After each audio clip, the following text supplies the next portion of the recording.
네, 안녕하십니까. 고종환 한국자산관리연구원장입니다. 벌써 11번째 시간이 되었네요. 제가 10번째에서 정부 대책이 나왔음에도 좀 흔쾌하게 그리고 명쾌하게 어떻게 했으면 좋겠다. 또 이렇게 말을 못하고 좀 답답하고 좀 아쉽고 실망스럽고 시장의 큰 변화를 예상하기 어렵다 하는 말씀을 드렸는데 뭐 그것 때문인지 이렇게 질문도 꽤 많고 해서 지금은 그렇게밖에 예측할 수 없다 하는 말씀을 좀 드립니다. 오늘은 오피스텔 새로운 주거 대안이죠. 또 오피스텔은 아시다시피 이 좀 투기가 분다고 그래가지고 이 주택에 포함이 되어서 취득세를 낼 때는 또 합산해서 취득세가 또 중과되는 그런 소위 규제의 영역에 새로 들어온 거예요. 규제 상품이 된 거예요. 그래서 한동안 미분양도 나고 또 주춤했었는데 최근 들어서 다시 또 오피스텔로 불이 옮겨가고 있어요. 이유는 두 가지예요. 첫째는 아시다시피 그 아파트가 계속해서 분양 시장이 과열되니까 가점이 낮은 분들이 오피스텔로 몰린다. 그러니까 규제가 그래도 아파트보다는 덜하다. 가점을 가지고 아파트 당첨은 도저히 불가능하다. 이런 점이 있고요. 두 번째는 시중에 유동자금이 너무 넘쳐요. 그러니까 이런 돈들이 계속 어디로 갈까 이렇게 지켜보다가 역시 부동산으로 다시 몰리는 것 같아요. 제가 볼 때는 오피스텔, 생활형 숙박시설, 아직은 상가까지 불은 안 붙었는데 결국은 이런 방향으로, 그러니까 수익형 부동산이죠. 또 지식산업센터도 일부 선호하는 것 같아요. 그래서 이렇게 수익형 부동산으로 다시 돈이 몰리고 있다. 이런 현상은 어떻게 보면 당연하고 좀 자연스럽고 이 소액 투자자들의 대상으로서는 뭐 이보다 앞으로 더 적합한 부동산 투자 상품이 나오기는 현재로서는 쉽지 않다. 이런 생각을 갖습니다. 자, 그렇다 그러면 그냥 오피스텔은 우리는 앞으로 어떻게 투자를 하는 게 옳은 걸까요? 이런 얘기를 좀 해볼 수가 있겠죠? 잠깐만 여기 보면서 제가 오늘 마침 보니까 그 매일경제에 그 머니앤 리츠란에 제가 이제 눈치채셨겠지만 조선일보와 매일경제를 좋아합니다. 그 이유가 있죠. 하나는 우리나라 신문의 대장주는 조선일보고 뭐 조선이 보수다 어떠다 이런 이념이 아니라 오랫동안 제가, 그리고 또 저를 가장 신뢰하고 또 저와 같이 얘기를 경청하고 소통하니까요. 두 번째는 이제 매일경제 같은 경우도 경제 1등 신문이잖아요. 눈치채셨겠지만 저는 거래하는 은행, 모든 투자도 삼성전자 아주 그냥 10% 합니다. 1등만 합니다. 거래도 1등만 하고요. 그러니까 뭐 고민할 그런 선택의 고민이 좀 없는 정도인데, 오늘 보니까 다시 보자 주거용 오피스텔 이런 기사가 좀 눈에 띄었고, 또 실제로 오피스텔을 살까 빌라를 살까 이런 질문도 많이 들어와서 빌라는 제가 또 다음 기회에 오늘 오피스텔을 가지고 설명을 드리겠습니다. 요즘 특히 30대 젊은 층들이 아까 영끌과 마찬가지로 오피스텔에 많은데, 최근에 좀 눈에 띄는 주목할 만한 경쟁률이 나왔는데요. 그 오피스텔도 인천 힐스테이트 같은 경우에는 그 180대 1을 기록했대요. 송도에서. 어마어마하지 않아요? 과천도 마찬가지고요. 대전도 보니까 이것도 막 222대 1이에요. 그러니까 막 과천, 인천 지금 말할 것도 없이 지금 불이 붙었어요. 그런데 이 오피스텔 투자를 할 때는 세 가지가 중요합니다. 오늘 이것 때문에, 그래서 첫 번째는 오피스텔이 다시 이렇게 사람들의 뜨거운 관심을 가지고 또 시중노동 자금이 이동하고 있고 경쟁률이 높아진다 하더라도 오피스텔이 가지는 특징이 있어요. 한계일 수도 있고. 첫 번째입니다. 우선 가장 중요한 것은 1번은 지역 선택이에요. 제가 누누이 계속 얘기하지만 부동산과 도시공학과 경제학, 융복합 지식 사고가 필요하다 그랬죠. 이 성장 지역이 아니면 이 오피스텔도 투자하면 안 돼요. 이유가 두 가지예요. 하나는 오피스텔이 투자하는 근본 목적이 뭐죠? 수익률 극대화잖아요. 그리고 우리는 늘 수익률 극대화뿐만 아니라 위험률을 최소화하는 것을 동시에 고려하라. 이게 제가 대학원에서 석박사 과정에 가르칠 때 가장 중점을 두는 부분이거든요. 이익만 생각했다가 손해가 나는 수도 많아요. 또 시장 흐름은 언제든지 바뀔 수가 있어요. 수급도 바뀌고 시장 흐름도 바뀌고 수익률도 달라질 수 있다고요. 그래서 한 방향만 생각하는 것은 위험한 일이다라고. 오피스텔 수익률은 3 내지 4%예요. 그런데 이 수익을 내기 위해서는 지역 선택, 성장 지역, 4대 성장 지표를 똑 연결해서 생각하세요. 인구 증가해야 돼요. 지금 말하는 과천이나 지금 대전 지역들, 여기 송도 지역들은 성장 지역에 속해요.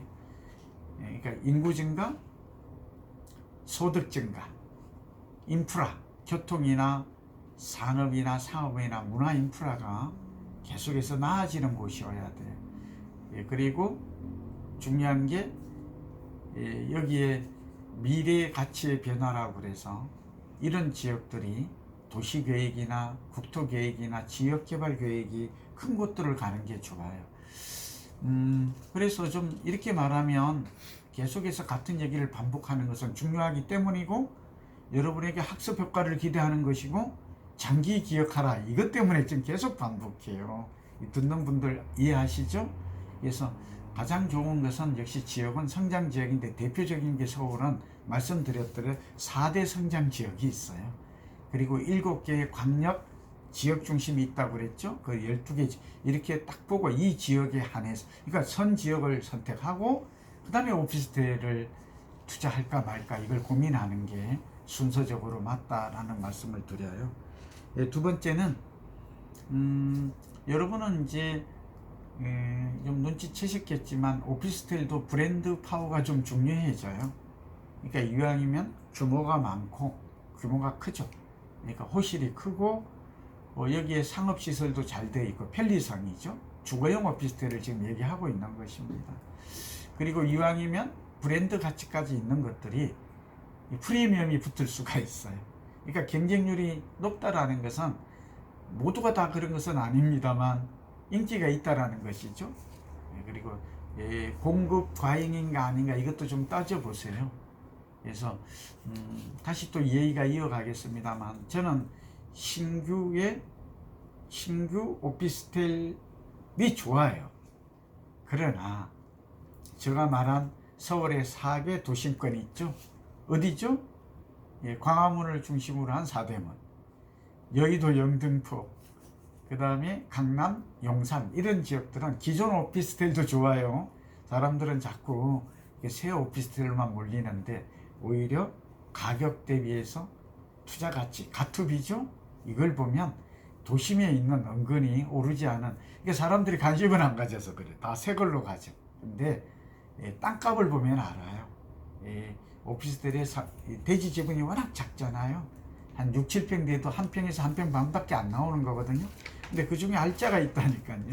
이런 것들은 오늘 또 다 얘기를 못할 수 있는데, 이런 것들을 잘만 고르면 수익률도 나고, 땅값, 대지 지분은 적지만 땅값이 오르는 이런 노른자리에 알짜 오피스텔도 좀 숨어 있다.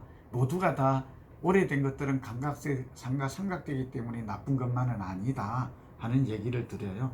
그리고 마지막으로 오피스텔과 비슷한 상품으로서 저는 오히려 생활형 숙박시설이 최근에 틈새 시장, 틈새 상품, 틈새 건물로 떠오릅니다. 이 틈새란 말을 좀, 오피스텔 같은 경우에는 아파트에 비하면 틈새 시장이죠.